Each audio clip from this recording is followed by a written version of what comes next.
अस्सलाम वालेकुम। एपिसोड 13 के साथ हम हैं आपकी राइटर एथर रिबा अफसल। तो मेरा सनम की एपिसोड 13 आज हम रीड आउट करेंगे। अगर आप खुद रीड आउट करना चाहते हैं स्क्रीन बिग करें, वॉल्यूम डाउन करें एंड खुद रीड कर लें। उसके अलावा प्लीज़ आने वाले रीडर से गुजारिश है कि हमारे चैनल को सब्सक्राइब करके बेल आइकन प्रेस कर दें। सो स्टार्ट लेते हैं एपिसोड की जानिब।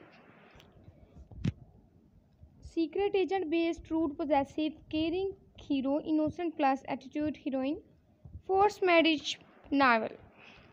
All right reserved by Urdu novel platform strictly prohibited to copy paste। तो मेरा सनाम किस्त नंबर 13 इस कलम अरीबा अफसल। होंठ कैसा है तेरा? करीब जाते हुए उसके नाजुक लबों की जानिब देखते आम से लहजे में बोला था, जिस पर नैन ने नज़रें उठाकर इसे देखा। मेरी ज़्यादा फिक्र करने की तुम्हें ज़रूरत नहीं है, समझे तुम जाहिल। वो मुंह बनाते बोली थी। इसका मूड सुबह से ही काफ़ी ख़राब था। अपने बाबा को लेकर वो बहुत परेशान थी। ऊपर से बादशाह इसकी लोकेशन जान चुका था। ये बात भी फिक्रमंदी को जाहिर कर रही थी। तेरे को तमीज़ नहीं है लड़की? शोहर है अपन तेरा, नौकर नहीं। आई बड़ी जाहल बताने वाली। इसके बाजू को दबोचे वो माथे पर बलों का जाल सजाए बोला था, जिस पर नैन ने लब पीछे थे। शोहर मेरी मर्जी से नहीं बने, यूँ मुंह उठाकर ज़बरदस्ती हक जमाया है तुमने। शोहर हूँ। वो इसके भारी हाथों पर नाजुक हाथ धरते इसे खुद से छुड़वाने की कोशिश करने लगी थी, जिस पर वो दांत पीसते गिरफ्त मजबूत कर गया था। तेरी ये जो जुबान चलती है अपन को पसंद नहीं है, काट कर रख दूंगा इसे। वो आंखों में खून उतारे बोला था। इसके लबो लहजे पर नैन ने साकत चेहरे से इसे देखा था। चल बाहर। वो बाजू से इसे पकड़े बाहर लाया और फिर एक कमरे की जानिब किया था। नैन ने जो ही बेड की जानिब देखा तो आंखें मुतहिर हुई थी। वहाँ इसके बाबा लेटे हुए थे। बाबा! तड़प की शिद्दत से इसकी आंखों से आंसू बह निकले थे। वो भागकर अपने बाबा के गले लगी थी। इनके हाथों को थामे वो इसे लबों से लगा गई थी। बाबा मैं ठीक हूँ, आप फिक्र ना करें, और बाकी सब कुछ भी ठीक है। वो अपने पापा की आंखों में सवाल पड़ते देख इन्हें तसल्ली देने को बोली, और आखिर में वो राज के बारे में भी बता गई कि वो भी महफूज है। पीछे मुड़कर वो एक नज़र महावीर के तने हुए चेहरे को देखा तो कुछ देर के लिए शर्मिंदगी ने आन घेरा था। अभी कितनी बातें सुनाई थी इसे। वो लब पीछे मजबूत कदम ले उठाता वहाँ से बाहर निकल गया था। बाबा आप रेस्ट करें, मैं फिर बाद में आती हूँ। वो मोहब्बत से अपने बाबा को देखती कमरे से बाहर निकल गई थी। रुख अपने कमरे की जानिब था। दरवाज़ा खोलते वो आहिस्तगी से अंदर दाखिल हुई थी, मगर सामने खाली कमरे को पाकर वो मायूस होती बाहर आई थी। इसके कमरे के साथ दो कमरे और मौजूद थे, जिनमें से एक कमरे के अंदर वो चाहने लगी थी कि मुलाजमा ने भागते हुए आकर इसे रोका था। नैन मैडम यहाँ मत जाएं, वो सर जी नाराज़ होंगे। मुलाजमा कशमकश का शिकार होती बोली थी। नैन के बोलने पर ही वो उसके नाम से इसे बुलाती थी। तुम फिक्र ना करो नाज, कुछ नहीं होता। महावीर की वो मशकूर थी। तब भी वो अंदर जाना चाहती थी, मगर मुलाजमा नाज के चेहरे पर डर की लकीर खींची थी, जिस पर नैन चौंक उठी और अंदर चली गई, जबकि पीछे मुलाजमा इसकी दलिए दुआ गो होती वहाँ से नीचे चली गई थी। तेरे को रोका था ना मुलाजमा ने, फिर मुंह उठाकर यहाँ जाहल के पास आने का मतलब। ठंडे फर्श पर वो बगैर शर्ट के लेट आए। वो हाथ में पकड़े चाकू को अपने स्याह लबों से लगाए सर्द लहजे में बोला कि नैन के रोंगटे खड़े हुए थे। हाँ रोका था, मगर मुझे थैंक यू बोलना था तुम्हें। वो ठहर ठहर कर बोली तो महावीर के लोगों पर जख्मी मुस्कुराहट उभरी थी। इधर सामने को आ। वो चाकू से इससे इशारा किए खुद के सामने आने को कह रहा था। हिम्मत करते नैन इसके सामने खड़ी हुई। बेसाख्ता नज़र उठाकर इसके चेहरे की जानिब देखा था। लाल होती आंखों में ज़्यादा देर देख नहीं पाई थी वो। अपन ऐसे वो तेरा थैंक यू नहीं लेगा, अपन अपने तरीके का पाबंद है। थोड़ा ऊपर उठते वो इसकी कलाई थामे इसे खुद पर गिराता गोया हुआ तो इसकी अचानक कदम पर नैन की आंखें फैल गई थी, जबकि महावीर के सीने में लगी आग कुछ कम हुई। एक बादशाह की घटिया बातें रह रहकर इसे याद आ रही थी। काहे को चिढ़ती है अपन से? अपन दूसरों के लिए हैवान है, तेरे लिए थोड़ी। गुलाबी गालों पर हाथों की पुश्त को सहलाते वो गंभीर भारी आवाज़ में बोलता। इसकी बोलती बंद कर गया था। वो कुछ कहना चाहती थी इसे, मगर इस तरह इसके करीब नैन पजल सी होकर रह गई थी। तो तुम सिर्फ जंगली इंसान हो, तुम्हें सॉरी और थैंक यू नहीं बोलना चाहिए। जाहिल गवार हो तुम, मवाली कहीं के। अपनी हालत पर शक होती वह इसे काफ़ी बातें सुना गई थी। कमर पर महावीर की सर्द लिमस महसूस करते रीढ़ की हड्डी में सनसनाहट सी हुई थी। तेरे को अपनी पढ़ाई पर कुछ ज़्यादा ही घमंड है। वो उसकी आंखों में झांकता सख्ती से गोया हुआ था। नैन ने अतरा कर इसे देखा, जैसे कह रही हो तो, मगर बेसाख्ता इसके स्याह लबों पर जा ठहरी। वो पुरकशिश थे। इसकी मशूका यानी सिगरेट ने इन्हें ऐसा बना दिया था। ऐसे मत देख रहे, जान लबों पर आ जाएगी अपन की। वो आंख दबाए साइड स्माइल पास करता भारी भोजन आवाज़ में बोला कि नैन फ़ौरन चौंकी थी। अपनी अकल पर मातम किया था। छोड़ो मुझे। नैन बाजू इसके कशादा सीने पर रखती उठने की नाकाम सी कोशिश करने लगी तो महावीर गहरा मुस्कुराया था। अपन के पास आने वाली कोई चीज़ अपन की मर्जी के बगैर कहीं नहीं जाती, इधर ही सो जा। वह दोबारा इसे खुद से लगाए हिसार मजबूत करते बोला कि नैन ने तड़क कर इसे देखा था। कितना ढीठ इंसान था। अगर कोई और होता तो यकीनन नैन को क्या कुछ ना कह चुका होता।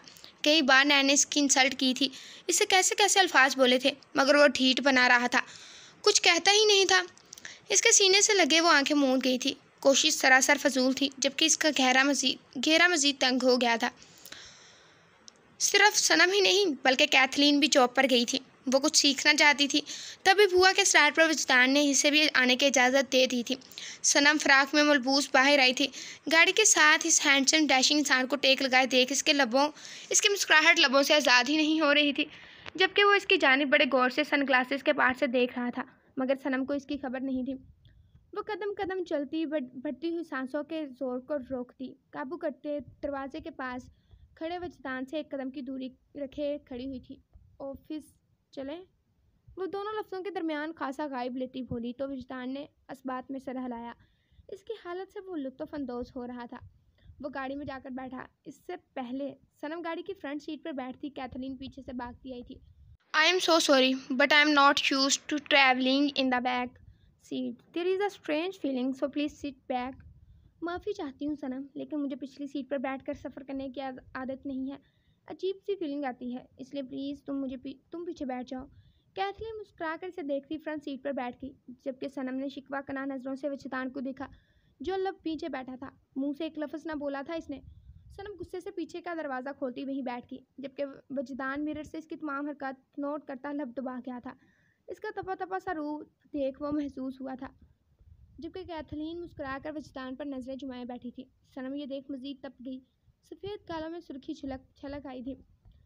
Thank you very much, you help me so much. I hope I can achieve a lot bye staying with you. I mean I learn a lot. बहुत शुक्रिया वजदान तुम्हारा, तुमने मेरी इतनी मदद की। उम्मीद है तुम्हारे पास रहकर मैं बहुत कुछ हासिल कर लूँगी। मेरा मतलब है बहुत कुछ अच्छा सीख लूँगी। वो मुस्कुरा कर बोली थी। आंखों में चमक उभरी तो सनम ने खा जाने वाली नज़रों से इसे घूरा। अंग्रेज़ी बंदरी, बस दूसरों के शोहरों पर डोरे डलवा लो इनसे। पहले अंग्रेज़ों ने हमें लूटा और अब इनकी लड़कियों ने हमारे शोहरों को लूटने का इंतज़ाम किया है। सनम जलती माही भी आपकी तरह पीछे बैठी तड़प रही थी। वही वजदान लब सख्ती से एक दूसरे में ट्विस्ट किए माथे पर सलवटें सजाए गाड़ी ड्राइव कर रहा था। इसने कैथलीन की शुक्रगुजारी का भी कोई जवाब न दिया था। ऑफिस पहुंचते वो गाड़ी से बाहर निकला ही था जब सनम तेज़ी से दरवाज़ा खेलती बगैर इसकी जानिब देखे अंदर चली गई। इसकी फुर्ती पर वो वक्त मुस्कुरा कर रह गया था। मतलब इसकी जान इससे नाराज़ थी, जो साफ जाहिर भी था। आखिर इसकी जगह किसी और को जो बिठा दिया था वजदान ने। कैथलीन इससे पहले कुछ कहती वजदान भी सनम के पीछे गया, जिस पर कैथलीन मुंह बनाती ऑफिस में दाखिल हुई थी। मैनेजर से मिलकर आप अपना काम समझ लें मिस, वजदान संजीदगी से इसे देखते बोला था, जिस पर सनम का तो मुंह ही खुल गया। मिस और सनम। मैनेजर इन्हें इनका काम समझा दें और इनका डेस्क भी दिखा दें। वजदान मैनेजर की जानिब इशारा करते बोला था, जिस पर सनम ने डेस्क वाली बात पर मुंह फुलाया। इसे लगता था वजदान इसे खुद के करीब ही रखेगा, पर वो कुछ बोलने लगी थी जब वजदान ने आबरू चुकाया था। क्या कहा आपने मिस सनम? एक अच्छा वर्कर कभी अपने बॉस को नाम से नहीं बुलाता। Got it? आप ध्यान रखें। एंड कैथलीन आप मेरे ऑफिस में है, वहाँ काम है मेरे पास। वो बगैर सनम की जानिब देखे ऑफिस चला गया, जबकि कैथलीन भी मुस्कुराकर इसके जानिब पीछे गई थी। सनम की आंखों में नमकीन पानी उतरा था। जब से ये कैथलीन आई थी वजदान इसे इग्नोर कर रहा था। सनम के दिल में कसक सी उठी थी। ठीक है, अगर वो इसकी परवाह नहीं करता तो वो भी कोई मरी नहीं जा रही इसके लिए। नहीं जाएगी इसके पास, इसके बुलाने पर भी नहीं जाएगी। वो अजली फैसला लेती अपने डेस्क पर बैठी काम करने लगी थी। कुर्सी का रुख वजदान के ऑफिस की जानिब था, जिससे वजदान इसके चेहरे को साफ ग्लास वाल से देख सकता था। सनम ने गुस्से से कुर्सी उठाकर दूसरी जानिब की थी। मिस कैथलीन, ये फ़ाइल रेडी करें, डिटेल मेरे मैनेजर से ले लीजिएगा। वो कैथलीन की जानिब एक फ़ाइल करता खोया हुआ तो कैथलीन का खुशी से चहकता चेहरा फीका पड़ गया था। यू मे लीव नाउ, वो अपनी अजली शान से बोला था, चेहरे पर सख्ती थी। कैथरीन मुस्कुराकर उठकर बाहर चली गई। एक नज़र सनम की पुश्त को घूरा था। जबकि वजदान ने बेसाख्ता नज़र उठाकर इसे देखा तो इसकी बच्चों वाली हरकत पर वो जी जान से मुस्कुराया था। अपने ऑफिस से बाहर जाते वो 2 कदम ही आगे बढ़ा था जब सनम की जानिब देखा, जो आंखों में आई नमी को पलके झपकाते पीछे धकेलने की कोशिश कर रही थी। वो वापस अपने ऑफिस में जाकर बैठ गया था। मेरे ऑफिस में आओ। उंगलियां तेज़ी से घुमाते वो मैसेज टाइप करके भेज चुका था। आंखों में सर्द महरी थी। वो शीशे के पार इसके नाजुक वजूद को देख सकता था, जो कुर्सी का रुख चेंज किए अब इसकी जानिब पुश्त करके बैठ गई थी। और यही वजदान का दिमाग वो घुमा चुकी थी। और फिर इसके आंसू। मुझे नहीं आना। मैसेज देखते ही सनम ने रिप्लाई किया था। गहरी सर्द नज़रें अपनी पुश्त पर महसूस करते वो जी जान से कांपी थी। रीढ़ की हड्डी सनसना उठी थी। मैसेज को देखते वजदान की आंखों में बेखांगी छाई थी। मुट्ठियां भींचते वो दांत कचका गया था। आंखों में शरारे फूटे थे। अब भी मेरे ऑफिस में आओ, वरना मैं जो पूरे ऑफिस के सामने तुम्हारे साथ करूँगा, इससे तुम दूसरों से क्या खुद से नज़रें चुराने लगोगी। वो दांत कचकाते मैसेज टाइप करते भेज चुका था, जबकि सनम का चेहरा इसकी जोमानी बात पर सुर्ख खनारी हुआ, जिस समय सनसनी सी दौड़ गई थी। उंगलियां कपकपा उठी थी। क्या करोगे तुम? हाँ, मुझे नहीं आना। खुद को पुरस्कून करने की नाकाम सी कोशिश करती वो सहमते हुए मैसेज भेज चुकी थी। इसकी बात पर वजदान ने तेवड़ी चिढ़ाई। इसका चेहरा गुस्से की शिद्दत से बुरी तरह सुर्ख हुआ था। मिस सनम राजपूत मेरे ऑफिस में है। वो तन फन करता ऑफिस के डोर तक आया और सुर्ख अंगारा होती आंखों से सनम पर नज़र रखते बोला था कि सनम ने ज़ोर से आंखें मींची थी। इसकी खुरकत आवाज़ सुनकर वो कांप गई थी। हर काम में मनमर्जी, बस जाएं इस कैथरीन के पास। आई पड़ी बच्ची, आपका शुक्रिया वाली, वो मुंह बनाते बोली। इसे कैथरीन पर भी गुस्सा आया था। वह वजदान से भी नाराज़ थी, जो हुक्म सादर करता इस पर जान का जार बनाता चला गया, जबकि वो मुंह बनाते पैर पटकती अंदर की जानिब गई थी। अब जान बख्शी कहाँ होनी थी। वो ऑफिस के वस्त में खड़ी थी। ठंड में भी मुकाबल की पुरतपश नज़रों की बाकमाल महारत से हाथों की थैलियाँ भीग गई थी। जब वजदान ने मजबूत कदम उठाए और गिलास वाल पर पर्दे गिरा दिए, सनम ने बेसाख्ता सर उठाकर देखा, जबकि वजी ने अब ऑफिस का डोर भी लॉक कर दिया था। सनम घबरा गई थी। माथे पर नन्ही नन्ही पसीने की बूंदें वाज़ा हुई थी। वजदान, ये क्या कर रहे हैं वो आप? वो अटकते लहजे में इस्तफसार कर गई थी। वह पल में दूरी मिटाता इस तक पहुंचा और कमर से इसे थाम कर ऊंचा उठाया कि सनम की चीख निकलते निकलते रुक गई थी। सांसें तेज तर हुई थी। दिल बुरी तरह धड़का था। जब एक बार बुलाया जाए तो बात सुन लेनी चाहिए ना सनम। अगर मेरा पागलपन बर्दाश्त नहीं कर सकती तो ऐसी हरकतें क्यों? इसे टेबल पर बैठाए वो आबरू उचकाए सवाल करने लगा था। इसकी गंभीर भारी आवाज़ पर सनम ने सर उठाकर इसकी आंखों में देखा, जहाँ मोहब्बत का समुंदर आबाद था। वो लब कुचल कर रह गई थी।